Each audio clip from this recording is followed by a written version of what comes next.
Today we're going to talk about proportional lengths in triangles. We're going to start with a theorem that gives us a picture that we've already actually looked at in this chapter. And it says if a line parallel to one side of a triangle intersects the other two sides. So I've got a triangle, and I've got a line, and it's parallel to one other side. We've already actually had this picture earlier in this chapter because we said when that line comes across, it actually makes two similar triangles. We've got that littler upper triangle. It is similar to the whole big triangle. And so we've already used this in setting up some proportions.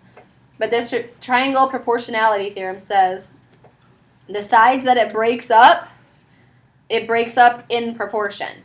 So A over B equals C over D. That's something a lot of you actually wanted to do already in that other lesson was compare the top to the bottom piece and the top to the bottom piece. And this theorem says it's okay. We couldn't do it before because we didn't really have a reason for it, but now we have a reason for it. There is still a caution in doing this, and when we get to our examples, I'm going to warn you about what's dangerous about setting it up this way. But this theorem tells us that we can compare the top to the bottom or upper to lower on the right and the left-hand sides here. Then we have a corollary. Remember, a corollary is like a theorem, but it is so easily proven that we usually just don't bother proving it. So what this one says is if I have three parallel lines and they are cut by two transversals,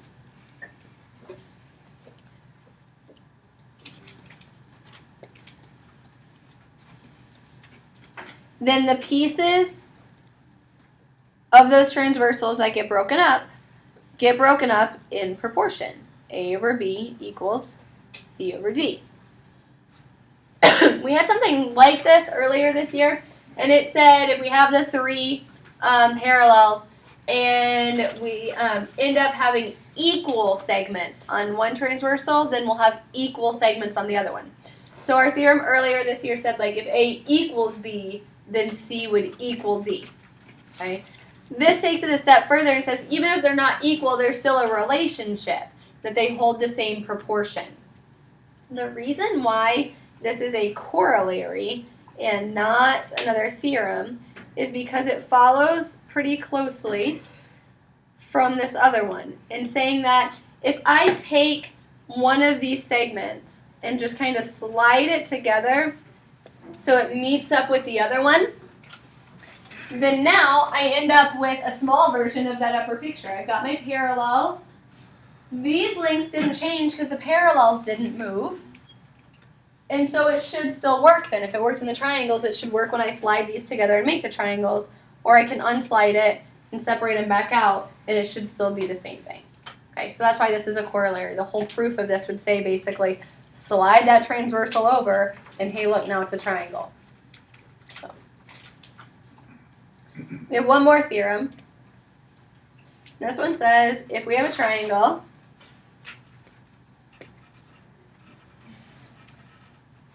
and we have a ray that bisects one of the angles, when it does that, it breaks up the side that it hits. And it says the way that it breaks up that side is proportionate to the other two sides of the triangle. So A over B equals C over D. When we set up a proportion, we need to make sure that we're following the same pattern for each part. So I did A over B, which is broken over broken, top over bottom. Okay. Then I did C over D, which is whole over whole, top over bottom. So we always need to make sure we're following the same pattern. There's lots of ways you can set up proportions as long as you're following the same pattern. So I could do something like A over C, which would be broken top over whole top. And then what would I say that's equal to? B over D. Broken bottom over whole bottom. So there's lots of different ways you can set up the proportion as long as you make sure you're following the same pattern on both sides. All right, some examples. We're going to start by looking at setting up these proportions with words.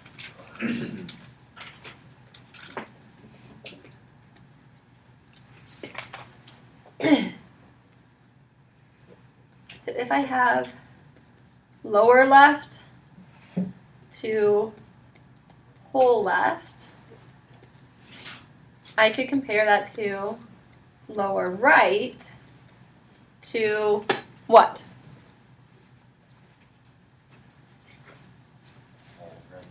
Whole right. Okay, so again, we just want to make sure that we're being consistent in the pattern that we set up. So lower to whole, left to left, right to right.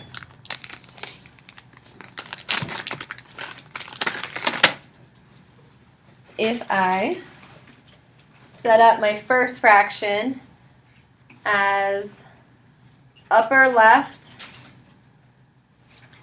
to lower left, what could I do for my second one? Upper right. Upper right to Lower right. lower right. So I'm setting up the same pattern, upper to lower and right to right.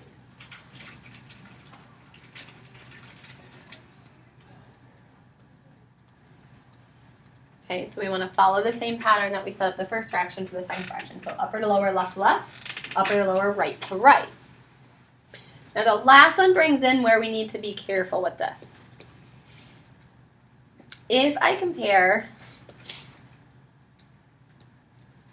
upper parallel to lower parallel, the parallels are not being cut into proportionate pieces. So we cannot here consider upper to lower and then look at the sides that are cut into proportionate pieces as being an upper and a lower.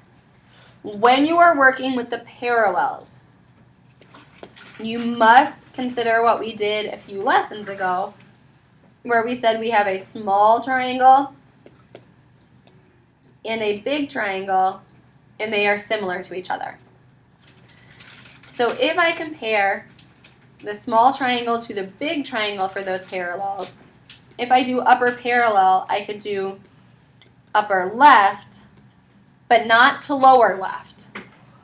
What would I need to do?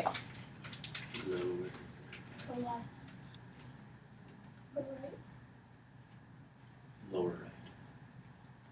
You can't do upper to lower. Upper right. Whole left. Whole left. Oh my. Didn't know that was an option. Okay. Because then I'm comparing small orange triangle to big green triangle. Okay. The upper parallel is the bottom of the small triangle. The lower parallel is the bottom of the green triangle. So we want to compare little triangle to big triangle when we're working with the parallels. So what's the third fraction that we could set up here that would be equal? Upper right to whole. Upper right to whole right. Okay. So it doesn't matter whether you use the right or the left, but we need to make sure that we're not using the pieces of it when we're working with the parallels. We can't do upper and lower pieces when we're working with the parallels because the parallels aren't pieces. They're not broken. They're whole pieces. So we need to be comparing whole pieces of triangles then. Okay. Okay. Next we're going to look at some examples to actually set up some proportions.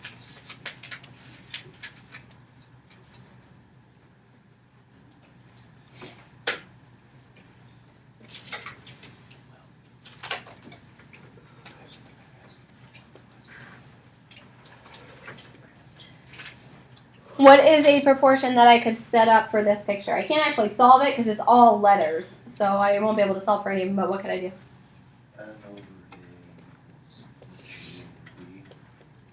Okay, there are lots of different possible correct answers. What we need to do is just make sure that we're being consistent. So when you pick the first set, N over A, those are both top pieces. So we're doing a top to a top. The other one should then be a bottom to a bottom. And we need to do it the same way. N is a whole, A is a part. So whole to a part should be whole to a part, G to B. Okay, lots of other ways that you could set it up. You just need to make sure that however you set up that first fraction, that you're consistent in setting up the second one. So if our picture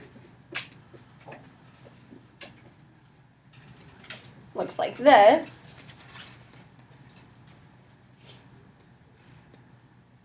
what proportion could we set up to solve? Is that a 6 or a B? A 6.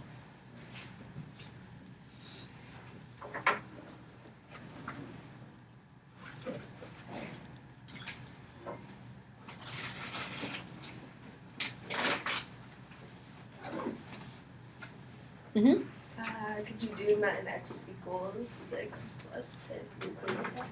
Close, but we want to start with our fractions. Oh. 6 over x equals a over 10 minus x. Okay, so we can do 6 over x. Those are both right-hand pieces. So it's whole right over a broken right. And then we can do the left ones. Whole left over the broken left. That will work just fine. Lots of other options again as well, where you could compare the broken pieces to each other and the whole pieces to each other. You just need to make sure you're consistent. Now, how would I solve this? Cross multiply. So I would do 9 times x equals 6 times all of that, so 60 minus 6x. I have to distribute there.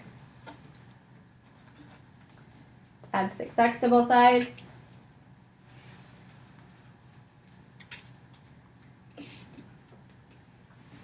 Gives 15x equals 60. And divide out of that gives us an answer of 4.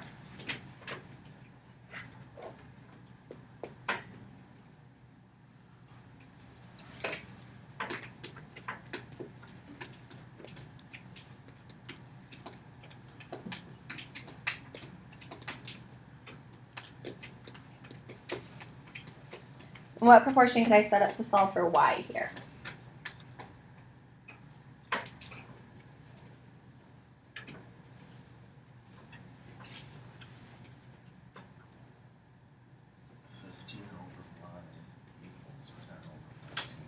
Okay, so we can do 15 over y equals 10 over 14. Or, another option, this option totally works fine. You could do 15 over 10 equals y over 14. As long as you're consistent, there's lots of options that you can do. So you could do kind of a top over a bottom, or you could do going from left to right and set them up that way as well. Okay, as long as you're consistent. So if we go ahead and give the use the first answer given here, I'm going to reduce this down because that I don't know what 15 times 14 is. So 10 and 14 both reduce by 2 to leave 5 over 7. Now when I cross multiply, I get 5y equals 105, I think. Is that right? Somebody with a calculator? Don't trust me on arithmetic in my head. I did something else. I did the 15 over 10. Okay. Well, I know what the answer is, and now I can see this is right. So I'm going to divide by 5, and I get 21. Oh, this is like Okay, so if you did the other one, you should get the same answer. You can still reduce down your fraction to 3 over 2 equals y over 14. And you'd have 2y equals 42, which will still give y is 21. Okay, so it gives the same answer either way, as long as you're consistent in setting that up. But again, the warning, when you are working with a triangle